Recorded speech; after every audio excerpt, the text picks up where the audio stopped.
It's time for another Dirt Daily, and today I'm in the shop and I'm gonna do just a little project update episode.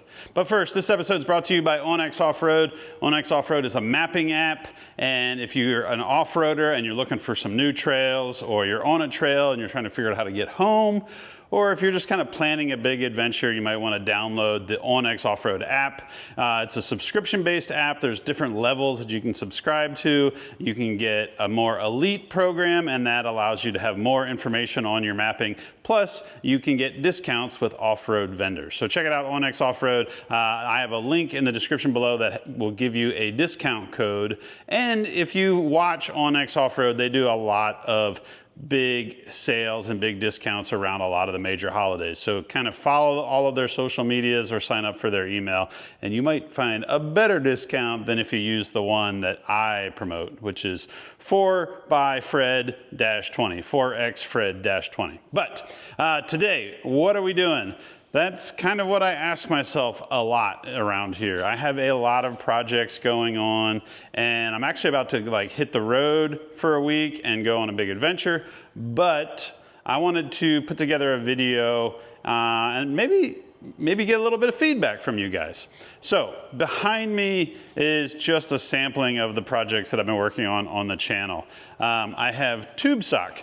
This is my Jeep TJ Wrangler, and it's got the little Cummins R28 diesel in it, and I ordered some new parts for it. I'm trying to get some new suspension parts, some new body armor, and so that is an episode that I will hopefully be doing in the near future when those parts show up. Behind me on this side is my Wagoneer. This is a Jeep Wagoneer, and I did a project with this with Fabtech where we put some new shocks on it, and I really wanted to take it on an adventure. And the adventure didn't really happen the way I planned on it. And then the summer hit and it got really hot, and this thing's not the most fun to drive in the summertime, especially with my puppy dogs who are kind of getting old and I like to keep them comfortable. I also like a little bit of air conditioning. So kind of put off a little adventure in that until maybe this fall or winter we will hit the road in it and go do something fun. Over here, buried behind me, is my red GPW flat fender.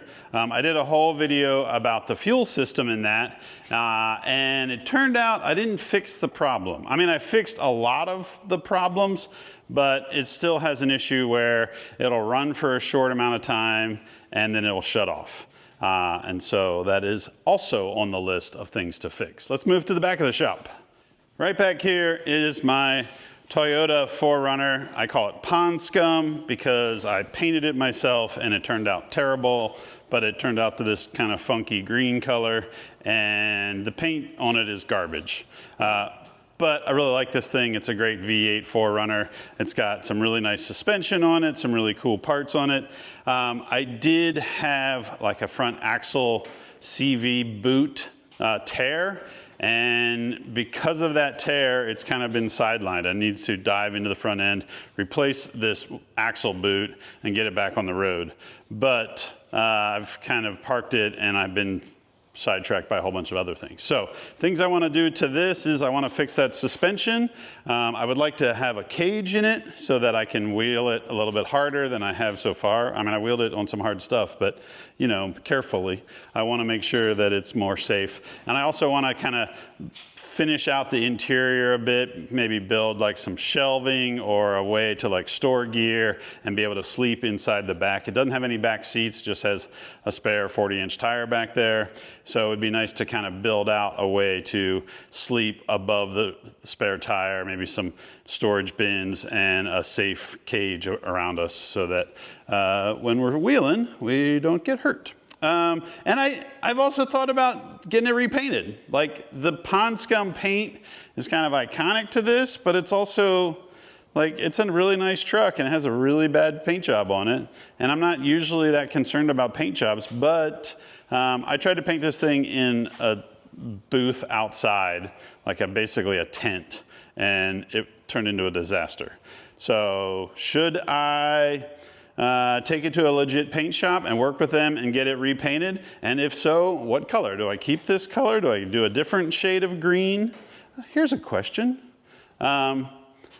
What color are most of my vehicles? So if you take all of the colors of all the different vehicles that I have, which color do I have a majority number of that color? So answer in the comments below. But also in the comments below, I'm gonna ask you, what project should I dive into first? I'm gonna be away for a little bit, and I figured I'll kind of sort through the comments and see which one you guys are really excited about. And it may be something that I don't actually show you today. I'm gonna show you the stuff that's around me right here, but there's a lot of other projects out there, like my GMC, the 67 GMC. I feel like everybody loves that thing. I really dig it.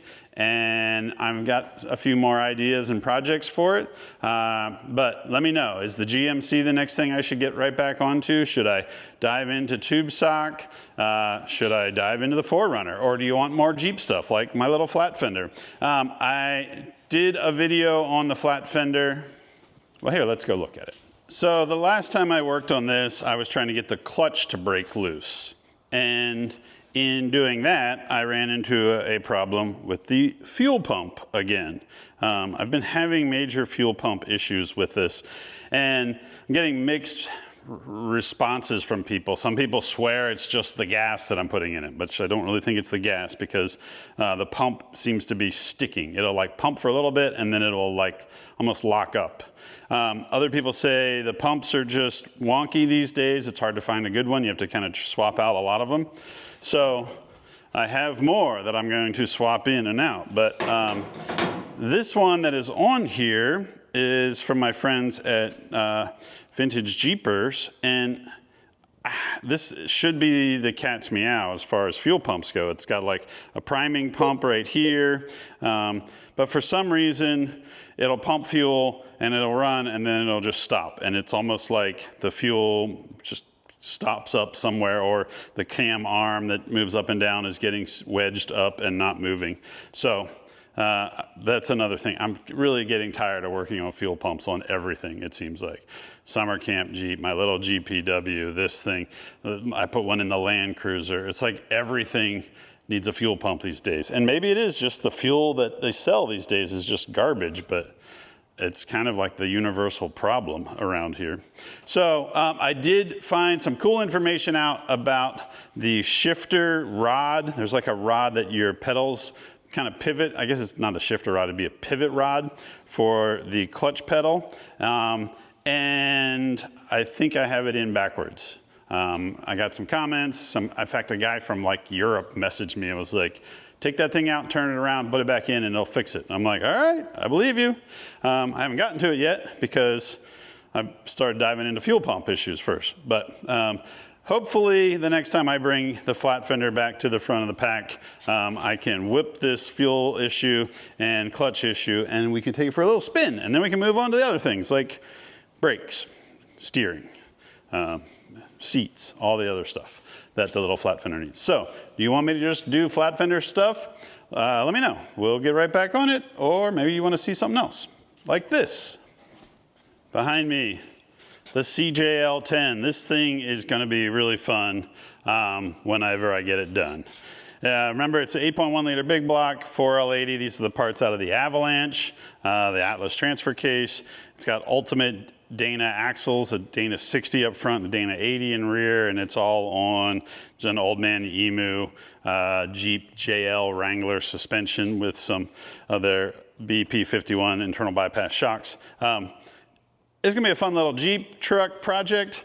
The last time I was messing with it, I was doing the radiator, and I need to do a bunch of things on this. I need to do steering. I need to do like a power steering pump mount. I need to do some body work up here. I need to wiring. The wiring and the cooling and the fuel system. Oh, that's the other thing. I'm still trying to track down a fuel tank for a JL to put in here to have more fuel capacity, because big block, so want as much fuel capacity as possible. So do you guys like the CJL10? You kind of over it? You want to see it done? You want to see me right back on it and mess with it when I get home from this next big adventure that I'm going on? Well, let me know in the comments below. These are just a few of the projects that I lay awake at night dreaming about finishing and four-wheeling and taking off-roading. It's kind of ridiculous. I have a lot of stuff, I get it. I'm lucky that I have so much cool stuff and I get to work on it. it's probably like having kids. Like people that have a lot of kids are pretty lucky. They're lucky to have all these kids, but they probably also pull their hair out all the time. So I'm not really comparing my vehicles to your kids, but I kind of am because they kind of drive me crazy sometimes. So what do you want to see me get on as soon as I'm back from my adventure? It's called the Unreal Adventure. Stay tuned. You'll see it on all of our social media stuff. Maybe I'll even shoot a little video while I'm on it. Though I'm usually pretty busy on that, running around helping people and hauling camera guys around. But I'm gonna bring my camera along and try to make a video from the trip. So, but as soon as I'm back, I need your input to tell me which one of these you think I should work on first. I'm gonna work on all of them eventually. But tell me in the comments below, do you want the 4Runner back on track? Do you want the flat fender? Do you want the CJL10? The Wagoneer? Should I just hop in it and drive for coffee and make a video of me cruising it around? Because it doesn't really need a whole lot. It does need the air conditioning system put in that I tried to install years ago and never finished. My little red flat fender GPW, that needs some work. I need to figure out why it's shutting off randomly. And Tube Sock has some parts on the way, so you'll definitely see that at some point. Or the GMC, or my Land Cruiser. I've got this 80 series Land Cruiser that's sitting out back, and I've started it, and it's gotten really cool, and I have a bunch of parts to put on that. So I got a bunch of stuff. I know everybody should be so lucky as to have as many headaches as I do. But let me know what you want to see me work on next, and I will see you guys on the next Dirt Daily. Thanks for tuning in. We'll see you guys next time.